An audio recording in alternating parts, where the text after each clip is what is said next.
You know, we heard our clergy and faith leaders talk about modeling from the front of the congregation, from the front of the faith community, vulnerability and talking openly about mental health. I'm the minister of outreach at Asbury United Methodist Church in Durham. I'm also a retired Army chaplain. And while it's important for us to model that, it's also important for us to educate our communities and give them the resources and begin to help create that atmosphere that is a sanctuary, that is a safe place where people dealing with mental health challenges can come and feel safe, and where it's okay to not be okay. And Sanctuary Mental Health Ministries out of Canada has the perfect course for this, and guess what? It is free, which is my price range, right? So this QR code on that slide will take you to the page on the Sanctuary Mental Health website to download this course. You do have to create an account, but that's just for their tracking purposes because, hey, everything is grant funded these days, right? You create your account, you say, I'm not teaching this right now, I just want the material. And you get it for free. So, next slide. So you download it. You can't purchase paper copies, so if you want to make paper copies, you print it out. It is a lot, but it is well worth it if you're like me and you need tangible stuff to touch when you're teaching. The course book is your instructor's guide. It goes in depth into the material for those who are teaching it. I've taught this course twice in my church. I do recommend team teaching it because it is a lot. And when you're trying to balance group dynamics, talking about mental health issues that can stir up stuff, it really helps to have that teaching partner to be able to balance that. The discussion guide is your participant guide. So it has your discussion questions in it, all the tools for your participants that you'll be using in the sessions. And then it has a film that goes along with each session. It's about a 20-minute, give or take, film that has personal stories and has experts from the psychological and theological fields introducing the topics that you will be talking about. Next slide. Each session is structured the same way. It opens with a few verses for Psalm 42. Psalm 42 is your through line that runs through all of this, kind of sets the opening of each of your sessions. You have your opening film, followed by the psychological perspective, then a social perspective on the topic for the evening, an art reflection, your theological perspective, some kind of hands-on exercise, and a closing prayer. And now we're going to walk through. Next slide. This is the course outline. This gives you the 8 different session topics that you'll be covering. And again, each of these topics is covered in that psychological, social, and theological perspective. And it really does begin to create a common language among your community for how to talk about this, and then begins to give skills and tools that your individual congregants can use when they encounter somebody and when they need to have these conversations. Now we're gonna, next slide. The films talk about issues that are pertinent. These are real life stories. So as you introduce the films, it's important to give a kind of a warning. Like we're about to watch a clip from the session 1 film, the first film, and it's going to talk about generalized anxiety disorder and this gentleman's experience of that. So as we watch even this film clip, if that becomes difficult for you, please take care of yourself. And I do think as we show these films to our groups as we teach this course, it's important to give people those outs, because they do cover things like PTSD, OCD, bipolar, anxiety, schizophrenia. These topics that can be difficult for people to hear these stories. So we're going to take a moment and we're actually going to watch the opening to the session 1 film. So.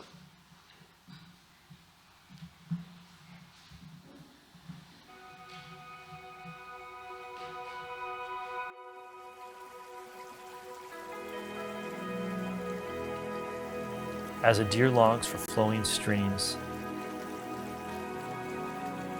so my soul longs for you, O God.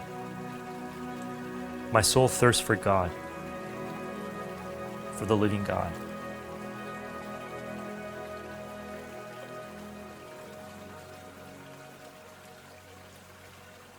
I remember one day, something had happened a few days earlier that triggered so much anxiety for me that my mind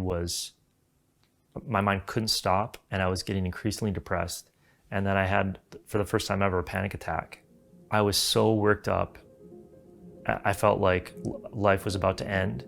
I couldn't stay in my house, so I got in my car and just started driving around town.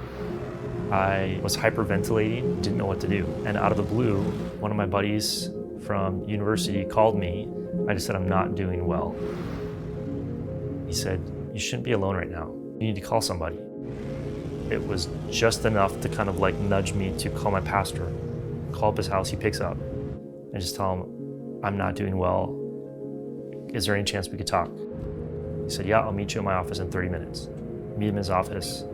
And for the first time, open up about like everything that I'd been struggling with, all the thoughts, all the fears, kind of in shock and in tears. And I remember he said to me, Matt, first of all, thank you so much for sharing this with me. I want you to know that this doesn't change how I see you. In fact, I respect you all the more for the courage of opening up about this.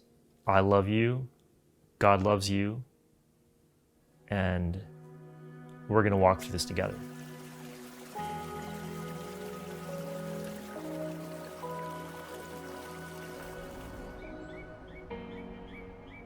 Why is mental health important? It's important because it causes enormous suffering, because it cuts to the very heart of our experience of being human beings.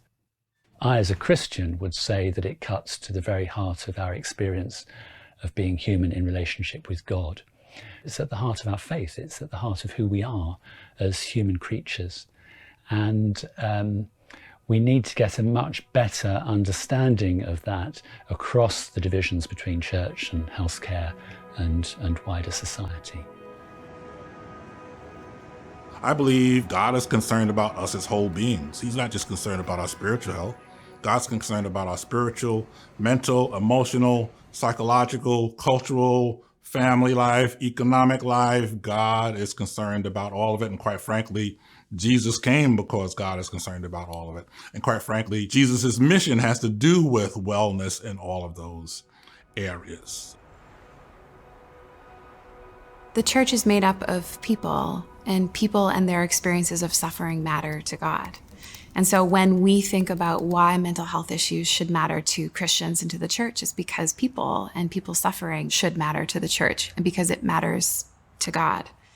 And ideally, like if I take it a bit further, I want to think about how the church is called to be a place that is healing, that extends love and compassion to essentially the whole earth, where we are taking care of one another, where we are being the hands and the feet of God. And I don't think that that stops at some of the issues that we're comfortable talking about. I think that extends to the things that feel uncomfortable and that are foreign and maybe even invisible to many of us. So it's my hope that the church could actually be on the leading edge of caring for people, particularly with mental health issues and mental illness, because I think it is that close to the heart of God that people's suffering is not alone and is felt and seen and healed in community. See, it begins, the films start the sessions and kind of set the tone. This course is set up so anybody can teach it. We're going through the course book, and the films help, if somebody doesn't have a lot of experience, begin to set those tones and set the atmosphere to have these discussions with your group. Because this is a discussion-based curriculum. For when I've taught it both times, it's an 8-week session, but we actually did an intro week before we started the 8 sessions, because as you're about to see, there's a lot of information here, and you really want time for your folks to talk about it and to get into the experience of it. So by having an intro session, it helps begin to build that connection. You have time, you can take your time with introductions, going over participant guidelines, how you're going to approach discussing these issues that can be sensitive, and begin modeling that safe space to talk about these issues. After the films, you move to your psychological perspective. It's all based on this quadrants over here. They call the mental health continuum. Basically, the x-axis goes from diagnosed mental illness to no diagnosed mental illness. And then the y-axis goes from flourishing to languishing. And what they're trying to show is that we all have mental health. We may or may not have a diagnosis. We may have a diagnosis at some point in our life and then not at another.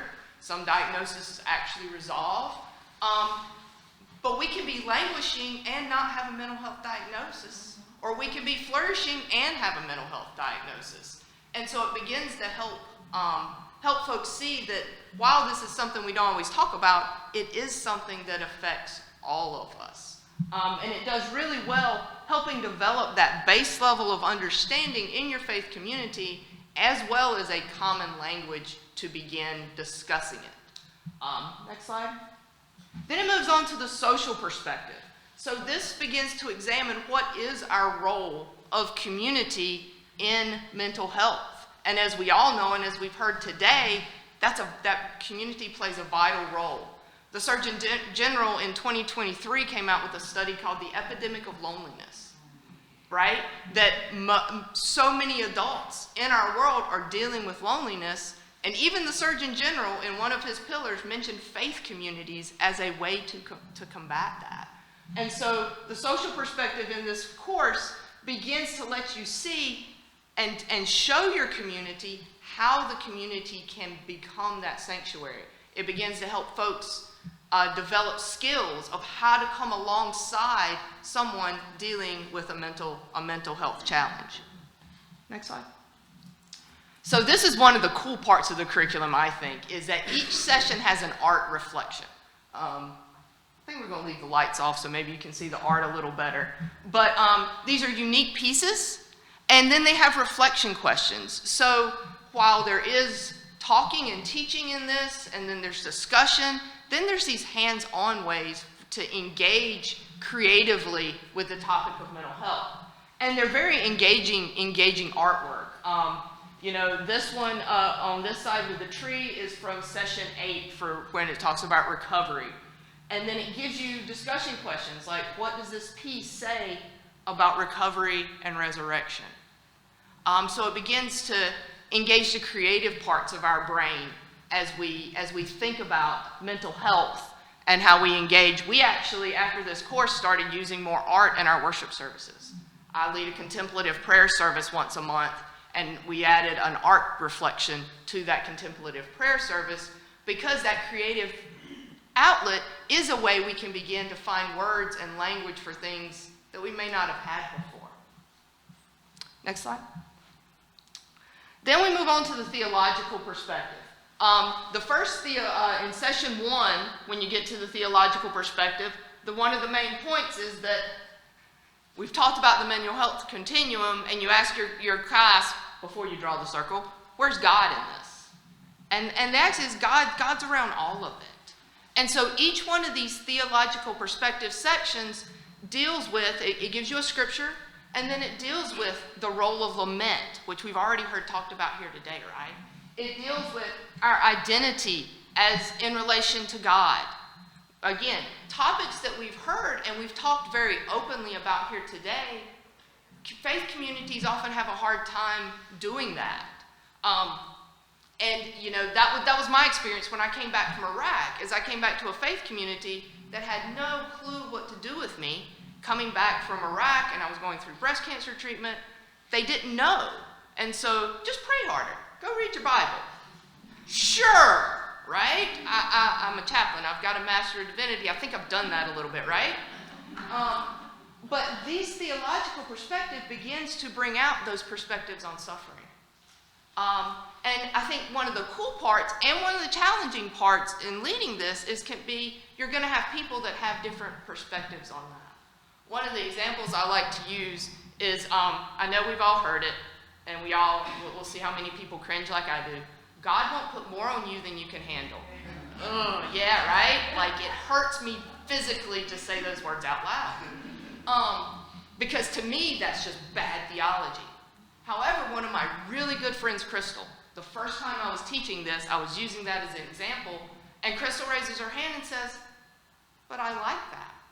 And I went, "Oh, okay. May I hear more?"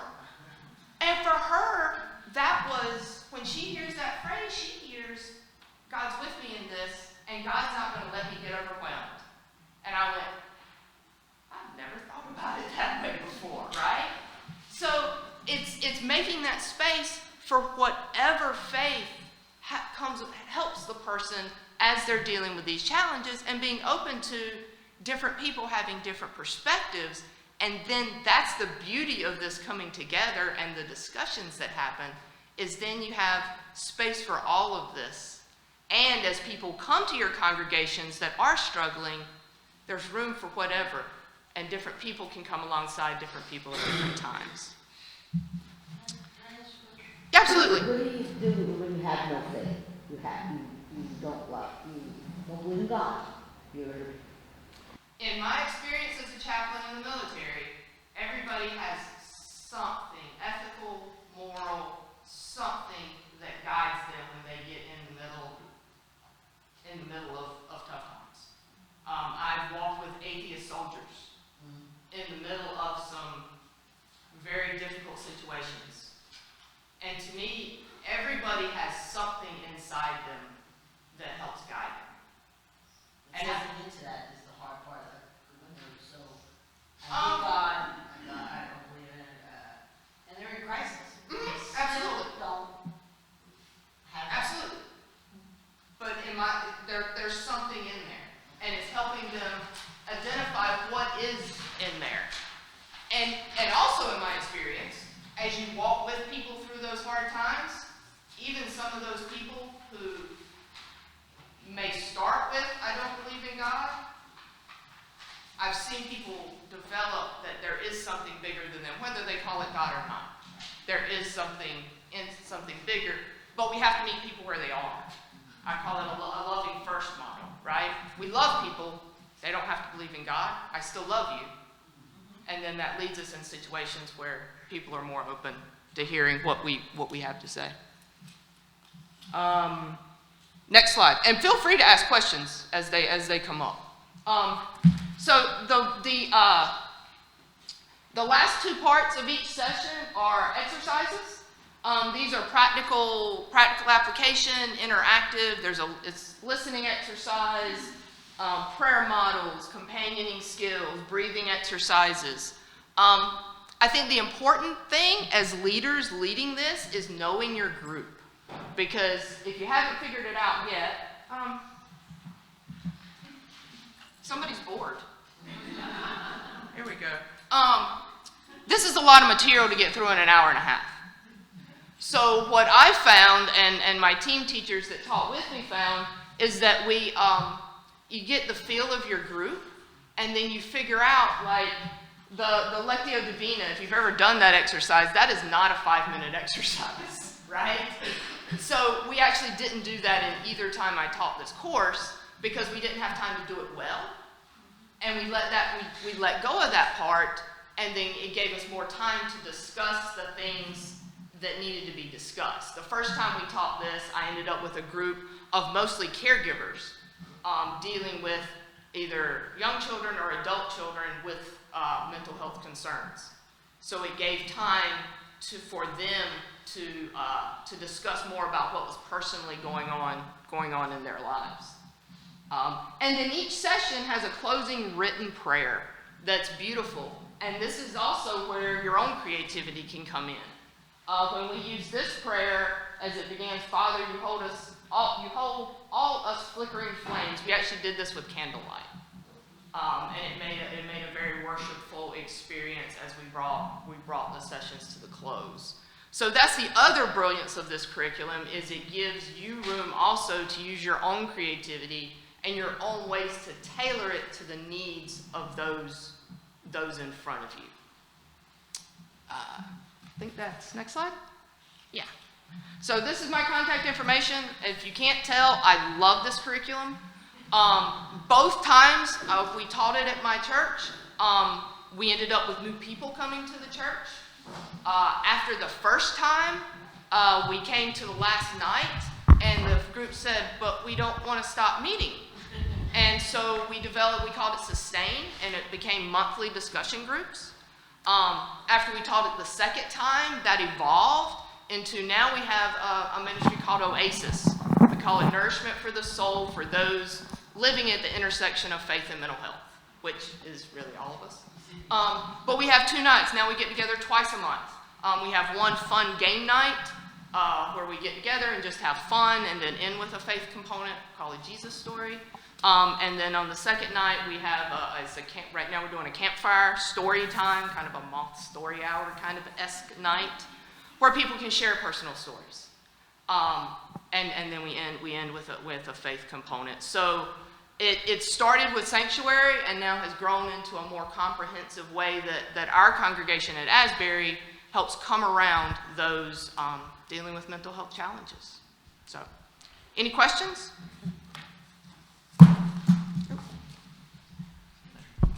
Hi. Whoa, that's loud. I'm over here. Oh, there you are. I'm spilling coffee everywhere. We're hiding behind the camera. This is like a really vague question, I think, but is there something, or maybe a host of things, that you found people struggled with the most when it came to this curriculum? Like, where was it the hardest to kind of like get the information in or get the conversation flowing? I'll be on the front load. The first 2 psychological perspectives are really a lot of material because you're trying to take a group that may have very little concept of mental health and the psychological underpinnings, and you're trying to give them a framework to talk about this. So I think the first 2 sessions are very information heavy, and it was hard to have that time for discussion. The later sessions, once you got that foundation settled, it was easier to make sure you carved out time for discussion. So I think in the first 2 sessions, being very intentional about getting the information and getting that baseline set, but then making sure you have those times for discussion. Is that what you were asking? Yes, and follow up. Okay. You have people that it was like, not for me, it just did. The first time we had because of time commitments. The second time we did have one gentleman who decided that you just can't talk about faith because it's too individual. And that valid choice. I disagree with his choice because I think my hearing about your experience of faith helps inform my experience of faith, even if we're in different places. And it can help us grow in that faith. I mean, I think one of the beauties of this course as well is that there were people from out that had been invited by some of our church members to this that had grown up in an environment of you don't talk about mental health. I mean, if you're struggling, you just pray more. If you're struggling with mental health, that's a faith issue. Trust God. Just trust Jesus and everything's going to be okay, right? And it gave us a chance to say, I love Jesus too. I really do. However, sometimes there's these other things that are helpful as well. So, yes, ma'am. If you get training or support from the people who make this curriculum, and like I'm thinking, this would be very helpful for my community struggling. If there are no Spanish materials, I'll have to. It's in over 30 languages. So there are it is in Spanish. I'm hoping that our sister congregation, Iglesia La Semilla, I'm hoping we can get them to teach it because I do think with everything going on in the Hispanic and Latino community right now, this would be very valuable. While I'm thinking about it, before the next question, they also just last month came out with a youth version of this curriculum, which I think, given all we've heard today, is also very, very valuable. I have found the folks at Sanctuary to be very responsive if you have questions. They have somebody that answers those emails when you use the contact form on their site. We have time for one more question, and James is also here, so if you have a question about Alliance resources, grab him while you can. Questions? Sure, wait, we got a question. Hey, go, Elizabeth. This is more of a comment than a question. And Melissa, thank you so much. So I am team teaching the curriculum at my church, and Melissa helped mentor me.